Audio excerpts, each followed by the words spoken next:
Deep within my heart lies a melody, a song of old San Antone, where in dreams I live with a memory beneath the stars all alone. For that moonlit pass by the Alamo, and Rose, my Rose of San Antone.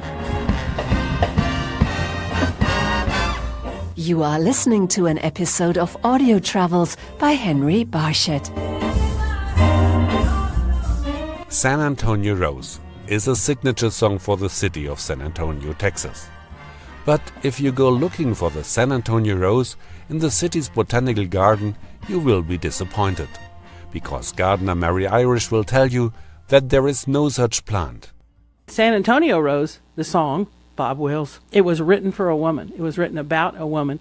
My San Antonio Rose, like saying, my sweet pea. It's an affectionate term, most likely, something like that.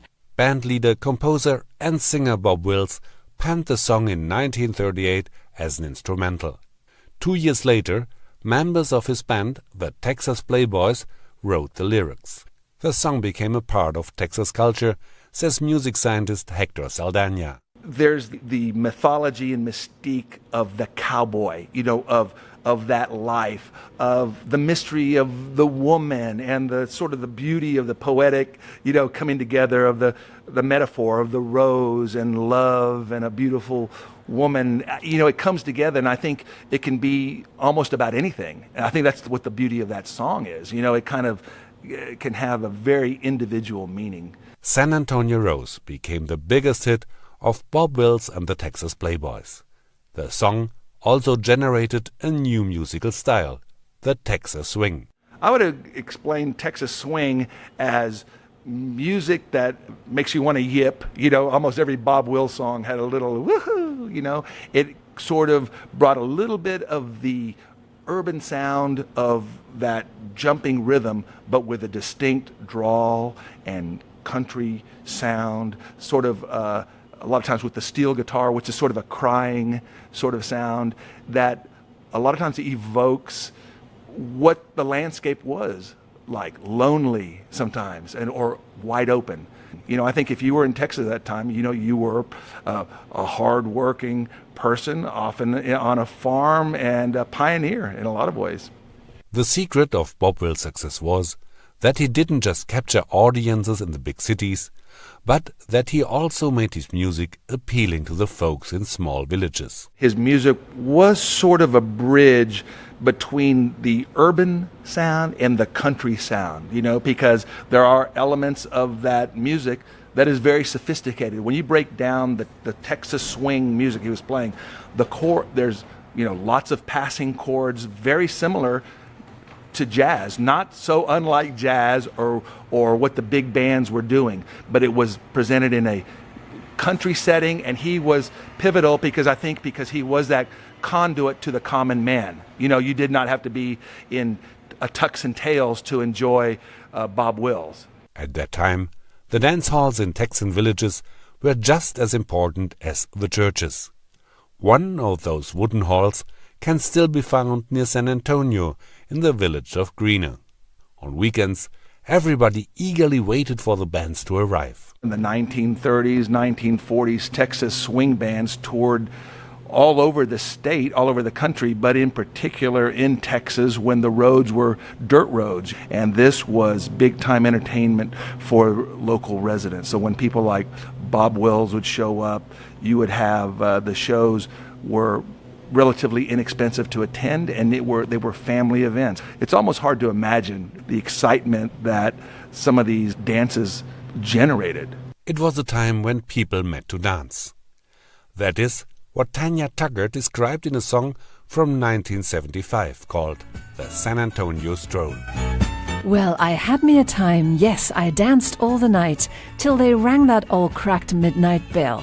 Then the lights went down low, the fiddler picked up his bow, and he played something stately and slow. And my sister Eileen and her husband-to-be, they held hands and began to stroll. I've been away for a while, but it still brings a smile when I think of the way that it goes. Now I'll sing it to you, just so we both can do that old San Antonio stroll.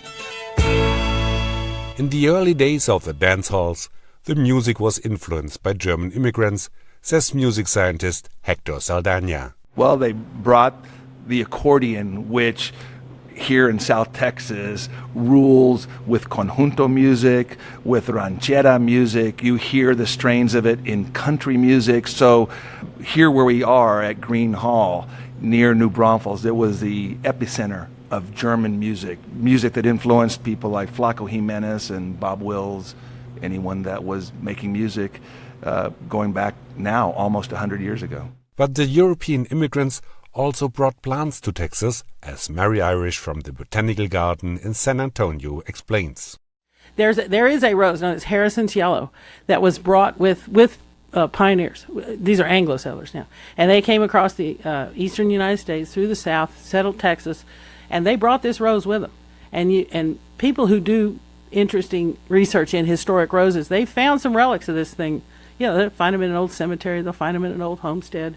You'll find them around. So there are roses to be found in Texas.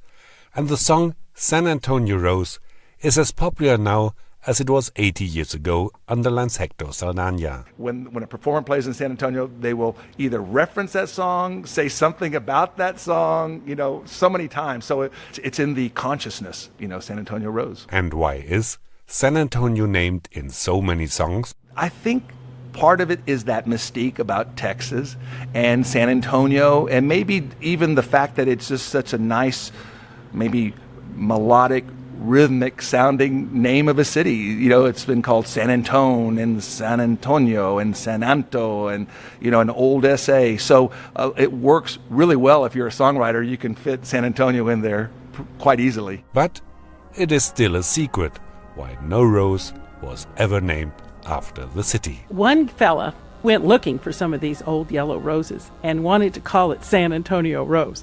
They ended up calling it something like Grandma's Yellow Rose, but they found it in a garden in San Antonio, and it was clearly a very old rose. But for some reason, they never named it the San Antonio Rose. Deep within my heart lies a melody, a song of old San Antone, where in dreams I live with a memory, beneath the stars all alone. For that moonlit pass by the Alamo, and rose, my rose of San Antone.